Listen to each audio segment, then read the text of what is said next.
गोमुख माध्व गंगा पवित्र उंगरु मदन की को जालु वेगे ऐच गोमुख माध्व गंगा पवित्र उंगरु मदन की को जालु वेगे गगनुम मिलेगी ज्वयं कुंद बोगी जुरेगे हिमालय मवी चमकुचा न दौड़ते उंदरी का बाटा उंदारू का बाटा न दौड़ते उंदरू का बाटा उंदारू का बाटा। हेलो दोस्तों, जय माता दी। मैं विंता राणा सिद्धपीठ काली मठ माँ काली को ध्यान कर दूं। सभी भाई बंधुओं, सभी दीदी भूलों और सभी देवदार होता है, मैं विंता राणा प्रणाम कर दूं। तो दोस्तों, आजकल आप देख ही होंगे मौसम, कभी धूप है, सुबह के टाइम धूप है और शाम को बारिश ही हो रही है और यात्रा सीजन भी बराबर चल ही रहा है। तो अच्छा मौसम है, न ज़्यादा गर्म है न ज़्यादा ठंडा है, बहुत ही अच्छा मौसम है। और बाकी आप देख रहे होंगे अभी केदारनाथ भगवान के कपाट खुल गए हैं, तो बहुत सारी भीड़ वहाँ पे लगी हुई है। और अभी 20 तारीख को मध्य महेश्वर भगवान यानी कि द्वितीय केदार जी की कपाट भी खुल गए हैं तो सभी भक्तों के लिए। तो आप मदमेश्वर की यात्रा कर सकते हैं, क्योंकि मदमेश्वर की यात्रा में इतनी ज़्यादा भीड़ नहीं होती है, वहाँ पे कम ही लोगों की भीड़ होती है और उतनी ज़्यादा रहने की व्यवस्था भी कम लोगों की होती है। तो इसलिए आप जा सकते हैं मदमेश्वर भगवान की यात्रा पे। जो लोग केदारनाथ नहीं जा पा रहे हैं वो मदमेश्वर घाटी जो है उठी मठ से पड़ती है और मदमेश्वर घाटी के लिए रांची गांव तक गाड़ी जाती है, उसके बाद पैदल ट्रैक होता है। तो आप मदमेश्वर भगवान की यात्रा कर सकते हैं। दोस्तों, आज मैं अपने वीडियो में आपके साथ शेयर कर रही हूँ जो हमारे केदारनाथ के वेद पाठी थे मृत्युंजय हिममेरठ जी। आपने कुछ दिन पहले बहुत सारी न्यूज और यूट्यूब चैनलों पर देखा होगा, बहुत सारे लोगों ने शेयर किया था। तो वो अकाल मृत्यु हो गई थी उनकी, तो वो बहुत ही छोटी उम्र में हम लोगों को छोड़ के चले गए थे।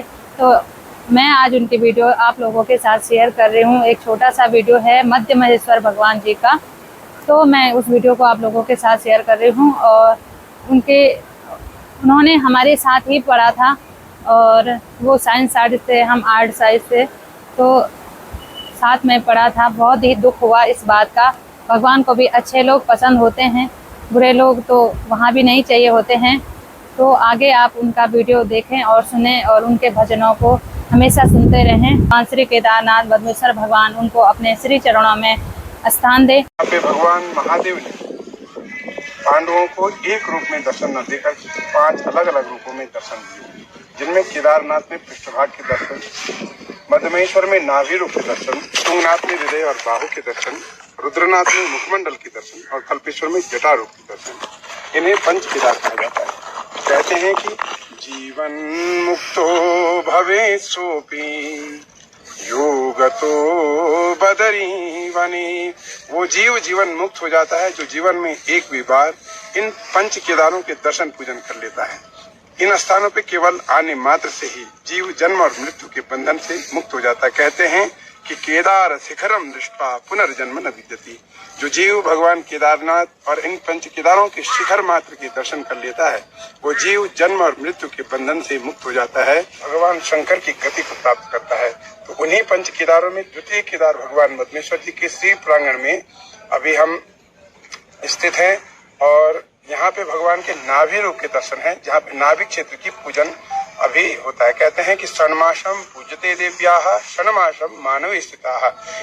इन क्षेत्रों में 6 महीने का ही मात्र मानव को पूजन का अधिकार है और बाकी 6 महीने शीतकाल में यहाँ पे भगवान के शिव के प्रमथगण नंदी भृंगी इत्यादि आकर के भगवान शिव का पूजन करते हैं और इस क्षेत्र को, इस विश्व के कल्याण के लिए एक नई ऊर्जा का संचार करते हैं। मदमेश्वर जैसे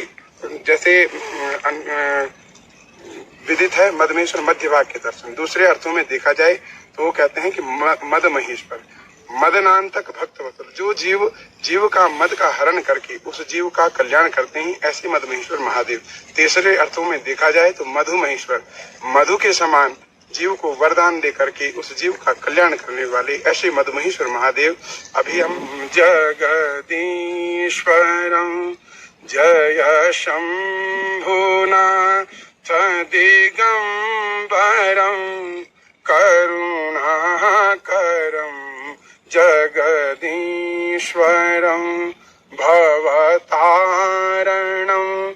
भयहारणं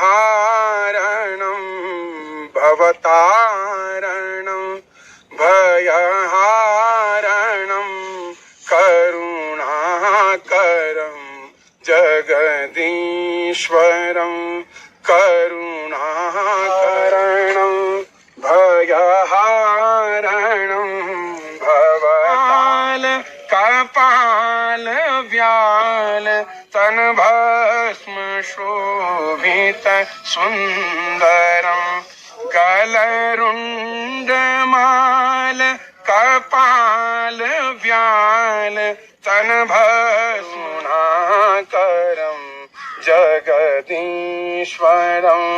जय शम्भुनाथ दिगम्बरं जय शम्भुनाथ दिगम्बरं करुणाकरं जगदीश्वरं करुणाकरं